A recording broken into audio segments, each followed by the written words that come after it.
Ok, aujourd'hui la NC750X dans une improvisation la plus totale. C'est une machine qui ne m'est pas inconnue, je l'ai eue pendant quelques jours, il y a peut-être 2 ou 3 ans. J'ai pu bien l'utiliser sur tout type de route. Donc on a la base de l'Integra avec son bicylindre. Là il est couplé à la boîte DCT, donc pas de poignée d'embrayage, hein. Si on va voir à gauche, il n'y a rien, il n'y a pas de sélecteur non plus évidemment. Donc tout se passera à droite.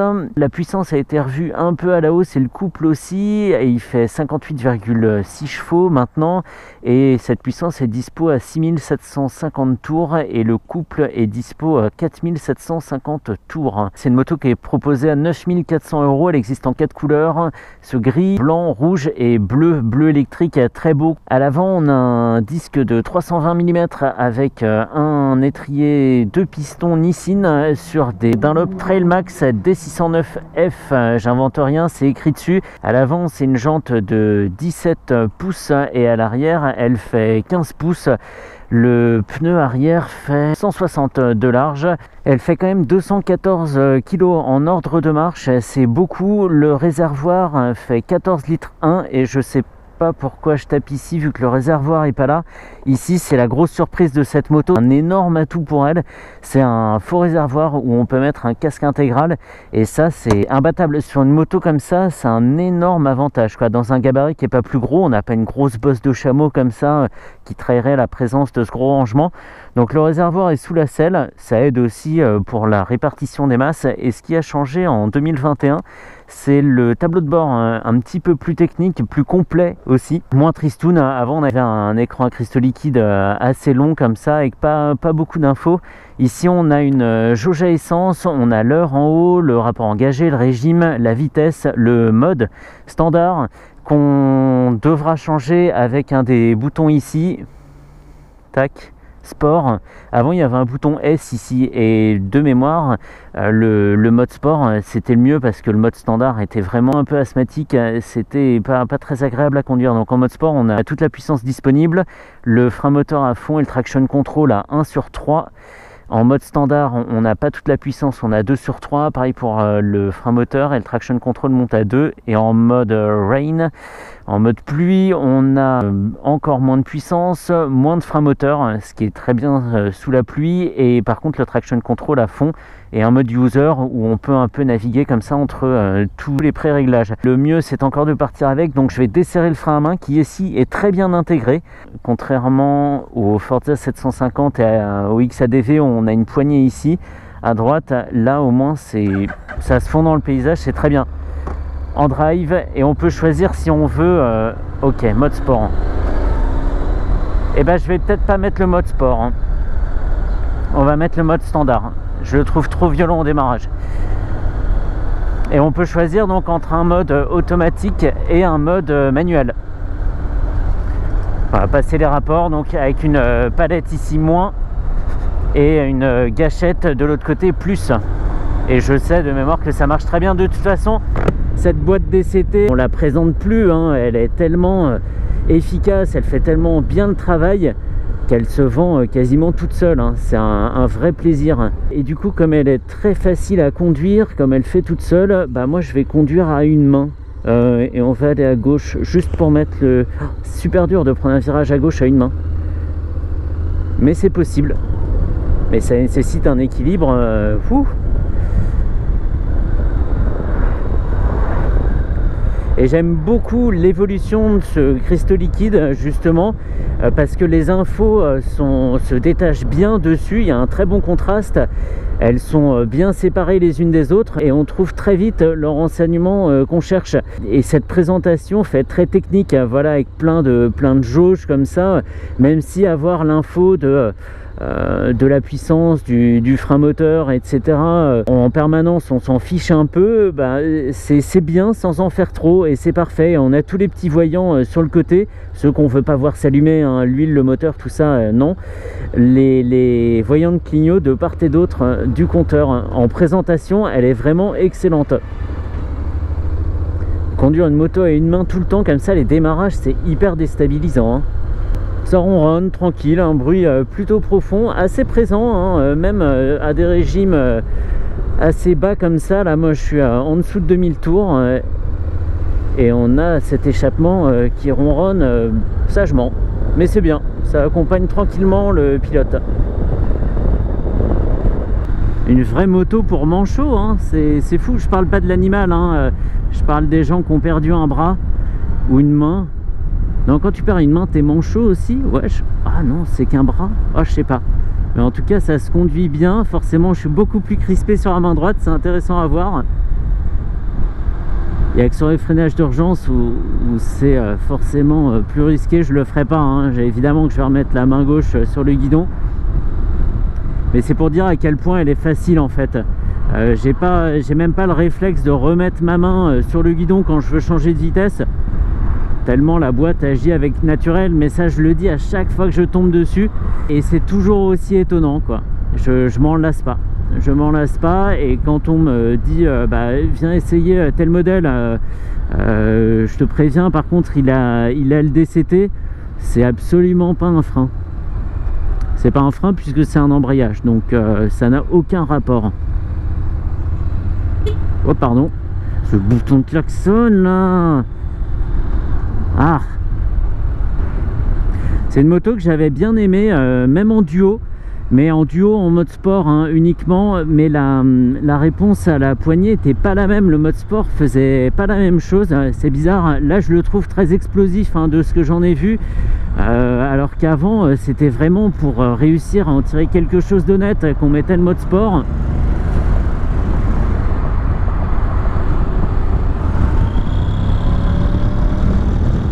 Ça va, ça monte gentiment. Ça monte gentiment en rythme, rien de fulgurant, on sent même pas qu'on change de vitesse en fait, enfin que la vitesse augmente. C'est une accélération très linéaire, là on se rapproche de ce qu'on pourrait voir sur un scooter en fait. Il n'y a rien de fulgurant là-dedans, il n'y a pas du tout d'explosivité. Est-ce que je peux changer le mode en conduisant? Oui, voilà, c'est fait déjà.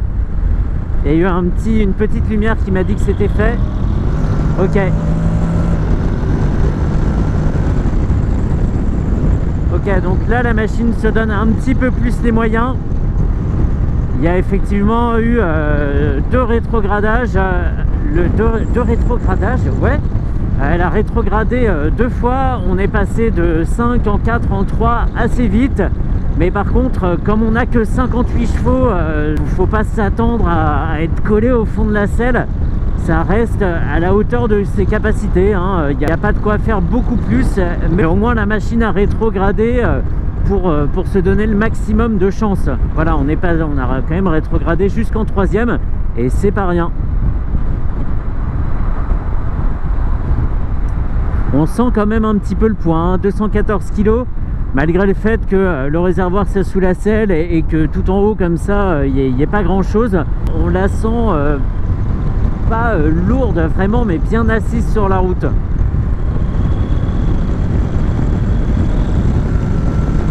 Ok, encore un rétrogradage, c'est bien. Oh, le vent qu'il y a aujourd'hui. Est-ce que derrière la bulle comme ça c'est mieux? Oui, c'est mieux.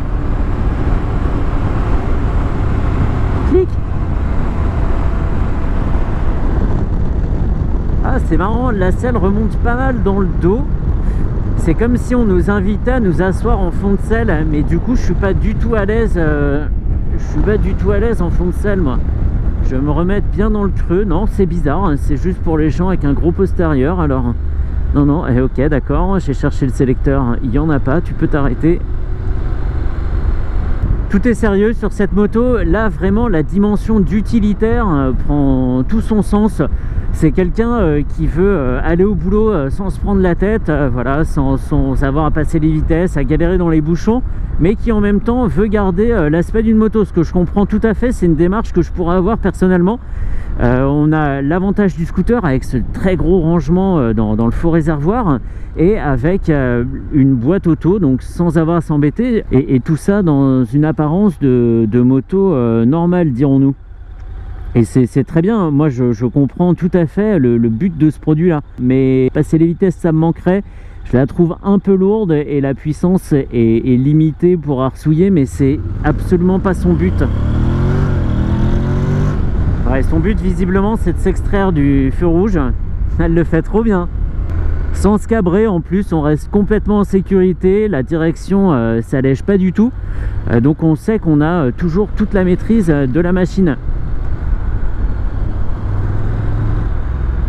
Et en même temps avec le poids tout en bas, il n'y a pas grand chose à faire basculer par le haut quoi.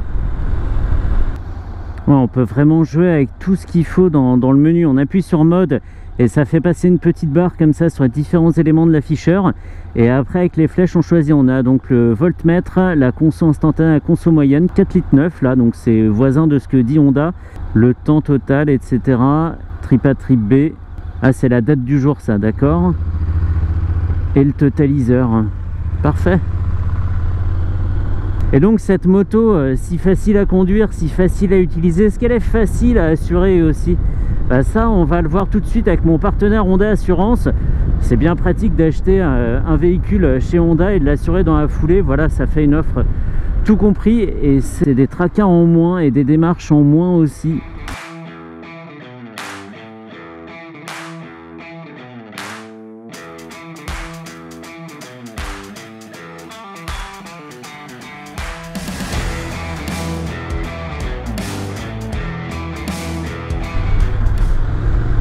Je sais pas si on entend la moto rétrograder, mais elle le fait très très bien. On freine comme ça, tout est naturel, pas dans la précipitation. En plus, il y a vraiment un rapport qui descend, puis l'autre, etc. C'est pas la panique comme ça parce qu'on a freiné fort. La moto va tomber tous les rapports d'un coup. C'est comme un humain qui prendrait son embrayage, qui rétrograderait, qui referait encore tomber un rapport, etc.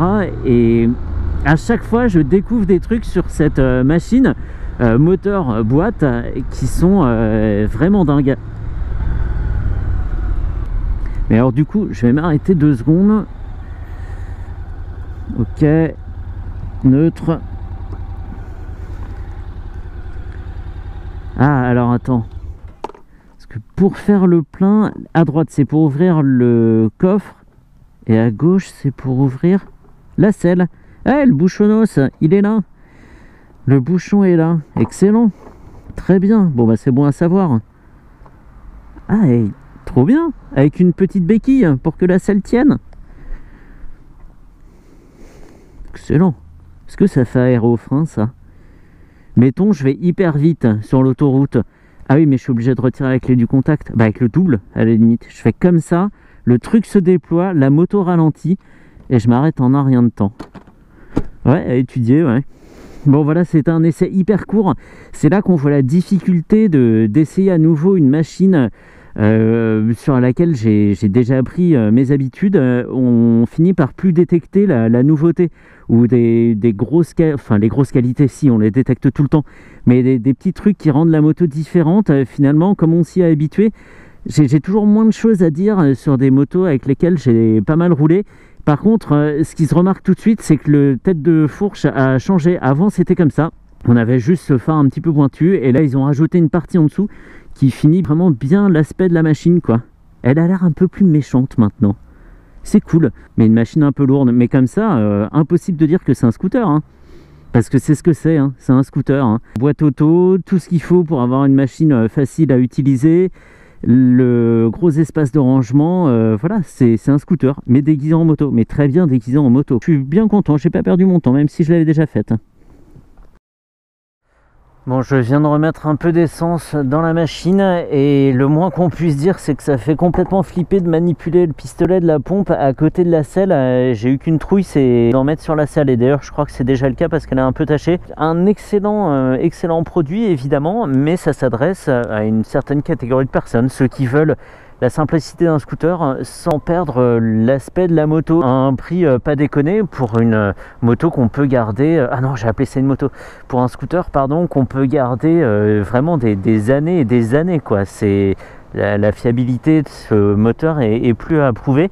Merci à Nicolas et Absolumoto à Valenton pour le prêt de la machine en catastrophe parce que je passais devant et que il a été assez sympa pour me la laisser comme ça. Je me rentre et puis c'est terminé, go.